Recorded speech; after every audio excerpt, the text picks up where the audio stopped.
نسر الاهلي ينتفض ويلتهم القطن الكاميروني وسط عقل داره وسط جماهيره وسط ملعبه ويقضي عليه 4-0. السلام عليكم. قبل ما نبدا الفيديو يا ريت تشترك في القناه، صدقونا يا جماعه دعمكم بيفرق معانا جدا اقسم بالله، وهو ده اللي هيوصلنا وهيكبرنا ان شاء الله. يلا بينا نبدا الحلقه وتحليل الماتش. كولر بدأ تشكيل الأهلي بخطة 4-2-3-1. الشناوي في حراسة المرمى، قدامه هاني ربيعة محمد عبد المنعم علي معلول، وقدامهم مروان عطية والسولية، قدامهم قفشة وبيرسي تاو، وعلى الشمال محمد عبد القادر وكهربا كمهاجم. السويسري حول التشكيلة بعد شوية ل 4-4-2 علشان يكثف الزيادة الهجومية. خلى تاو وكهربا فراودة بيبدلوا أماكنهم شوية، نلاقي بيرسي تاو ناحية اليمين وكهربا شمال، وشوية نلاقي العكس، شوية نلاقي بيرسي تاو هو اللي من العمق وكهربا هو اللي متطرف، شوية نلاقي بيرسي تاو هو اللي متطرف وكهربا هو اللي بيخش للعمق. الأهلي قدر إن هو يستحوذ على القطن وسط ملعبه وجماهيره تقريبا بنسبة أكتر من 60%. عمل حوالي 14 محاولة على المرمى، استحوذ بطول وعرض الملعب. من بداية الشوط الأول النادي الأهلي نزل ضاغط ضاغط ضاغط ضاغط ضاغط علشان يترجم الضغط ده لأول أهداف المباراة عن طريق محمود عبد المنعم كهربا في الدقيقة 23 بأسيست من قفشة. وبالمناسبة الكورة بدأت من عند مروان عطية من نص الملعب، لعب ثرو لقفشة، ثرو هايل اللي لعبها بالعرض، وان تاتش لكهربا علشان يجيب الجون الاول. الجون الثاني جابه كهربا برضو في الدقيقه 29 بعديها بحوالي 6 دقائق باسيست من بيرسي تاو اللي بيقدم اداء تحفه.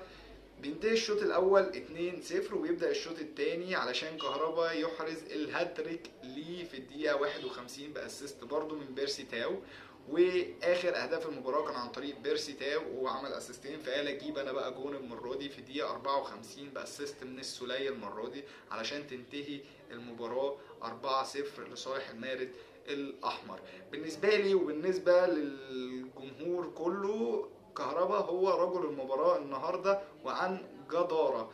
كهربا وصل كتير جدا، ليه اكتر من محاوله وضيع اكتر من فرصه، كان يقدر يجيب اكتر من الثلاث اهداف، خلق لنفسه مساحات كتير جدا، قدر ان هو يسجل الهاتريك الاول ليه بتشيرت النادي الاهلي، والهاتريك الثاني للاهلي من ساعه سنه 2017 كان في هاتريك لوليد ازارو قدام النجم الساحلي في دور المجموعات. انا هنا كان قصدي على دور المجموعات، الاهلي ما احرزش هاتريك من ساعه هاتريك وليد ازارو في 2017 قدام النجم الساحلي.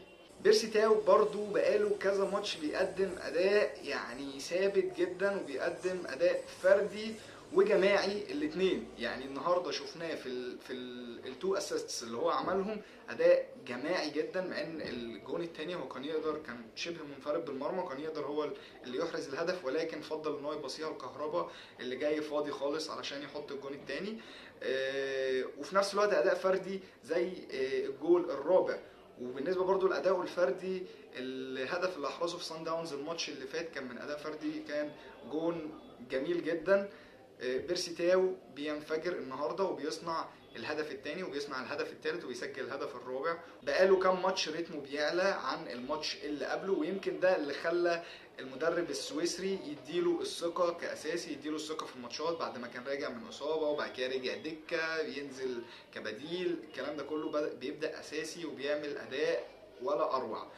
عايز اتكلم برضو على مروان عطية اللي بالنسبة لي كان النهاردة ومش النهاردة بس، في اخر كام ماتش نجم نص الملعب. اداؤه ثابت، قدر يثبت نفسه ويلعب اساسي مع كولر في ظل وجود مين، حمدي فتحي وديانج اللي هم اساسي بقالهم فترة طويلة جدا. مروان عطية بيقدم اداء محترم، اداء لازم نشيد بيه، هو سبب كبير جدا في الجول الاول لان الهجمه تعتبر بدات من عنده، او الثرو بدا من عنده من نص الملعب اللي لعبه لمحمد مجدي قفشه، وبعد كده قفشه حولها لكهربا عشان يجيب الجون الاول. بعد الفوز وبعد نهايه الماتش حابين نعرف الناس ترتيب المجموعه الثانيه. سان داونز في الصداره 10 نقط، الهلال السوداني الثاني ب9 نقط، الاهلي بعد فوز النهارده بقى الثالث 7 نقط، والقطن 0 ولا نقطه. كده كده القطن خارج من السنه اللي فاتت اصلا، لكن سان داونز والهلال لسه هيلعبوا الماتش بتاع الجوله الخامسه بكره السبت الساعه 3 بتوقيت مصر، والماتش ده اللي هيتوقف عليه زياده فرص صعود النادي الاهلي من عدمها. علشان هيبقى عندنا 3 سيناريوهات.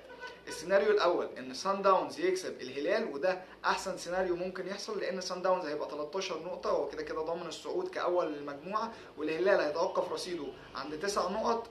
يبقى الاهلي لازم يكسب الهلال في الماتش الاخير، هيكون في القاهره الماتش اللي جاي، ويبقى الاهلي 10 نقط يصعد مستريح، يكسب 1-0 حتى يصعد مستريح.